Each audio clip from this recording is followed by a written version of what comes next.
Today I'm with co-founders of the innovative eyewear retailer Warby Parker at their headquarters in New York to talk about startups and creativity. Time magazine calls them game changers, and GQ says they're the poster child for successful fashion startups, raising $100 million last year alone in venture capital funding. Neil was named a Fellow for Emerging Leaders in Public Service at NYU. He was named Young Global Leader by the World Economic Forum and one of the 100 most creative people in business by Fast Company. Dave serves as a founding member of the Entrepreneur Board of Venture for America, an organization dedicated to mobilizing graduates as entrepreneurs in low-cost cities. They've distributed over 1 million pairs of glasses to people in need through their Buy a Pair, Give a Pair program.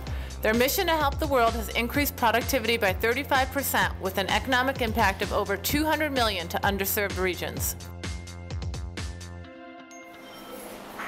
In just a few short years, Warby Parker has exceeded its sales expectations. How did you get your start? For us, it was just trying to solve our own problem. We'd walk into an optical shop getting really excited about a pair of glasses and walking out feeling like we got ripped off. Yeah, so simply put, we cut out all the middlemen and saw an industry that we thought was broken, where there are a couple behemoth companies that are marking up glasses 10 to 20 times what they cost to manufacture. We design all our glasses right here in our office in New York, and we sell them directly to consumers at warbyparker.com or through our own retail stores, and we pass those savings back on to consumers. So many people are leaving their jobs and they don't want the 9-to-5 corporate job anymore, and they're launching their own startups. What advice would you have to someone who's just launching a startup today? One great piece of advice is just focus is key for any startup.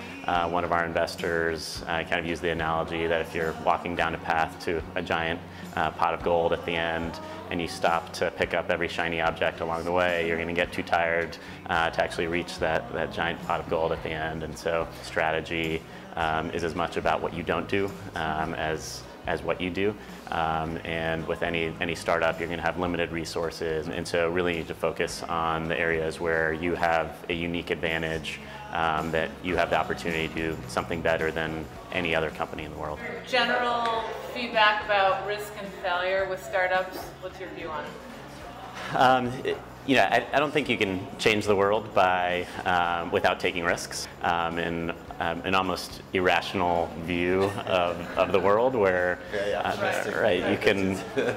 you feel like you can actually change the world and do something that no one's ever done before. Every day there are a million ups and downs. There are fires that start that need to be put out, and no matter how good things look to the outside world, on the inside there's kind of a constant state of chaos, and just need to be comfortable with that and have the confidence that the path you're on is the right one. Talk about your partners in general. Like, how do you find the right collaborators and the partners without diminishing the brand?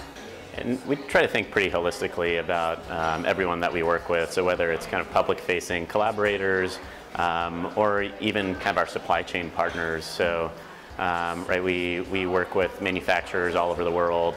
And we wanted to make sure that they're treating their employees the same way that we think about treating our employees, and that they're abiding by the same values that are really important to us as an organization. That seems like a lot of extra work. It seems like a lot of extra time. Most companies will just go with like the least expensive supplier, but you're really investing all this time to make sure your suppliers mesh with your core values. Yeah, I mean, we think it's critically important that every piece of our business, whether it's something that we do in-house or we work with another party, really abides by the values that we established, and we think that's incredibly important to every one of our employees. It's incredibly important to our customers, and so we want to make that commitment and be pretty transparent about what we're doing. And cause-related marketing seems to be at the heart of your strategy. How does that work? We want to build an organization that had an impact in the world. Right? We think that business is uniquely suited to create a positive impact if you prioritize it. So for us, for every pair of glasses we sell, we distribute one to someone in need.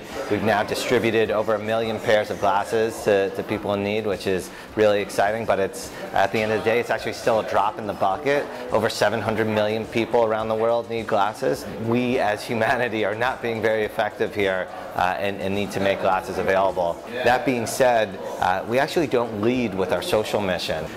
And the reason why we don't lead with our social mission is because when we talk to consumers, we know that the number one reason why they buy glasses is for how they look on their faces. So for us, it's let's make an awesome product that does good in the world, but that might not be the number one reason why you buy from us. Do you think mission-oriented strategy is a strategy that all organizations should embrace? We think every organization should have a pretty strong social mission, and for us, we've seen just countless benefits of building in a social mission into the DNA of our company. And we're very much a for-profit company and want to show that you can build a scalable, profitable business that also does good in the world. And for us, some of the biggest benefits have just been being able to attract and retain really talented, driven, passionate employees that want to work for an organization that is doing something beyond just focusing on the bottom line and recognizing that everything we do in the office has a bigger impact. We feel like having a social mission also allows us to build closer relationships with our customers, and so we think that regardless if a company is for-profit or non-profit, they should focus on how they can make the world a better place. Great. Thank you so much. You guys were amazing. Thank you.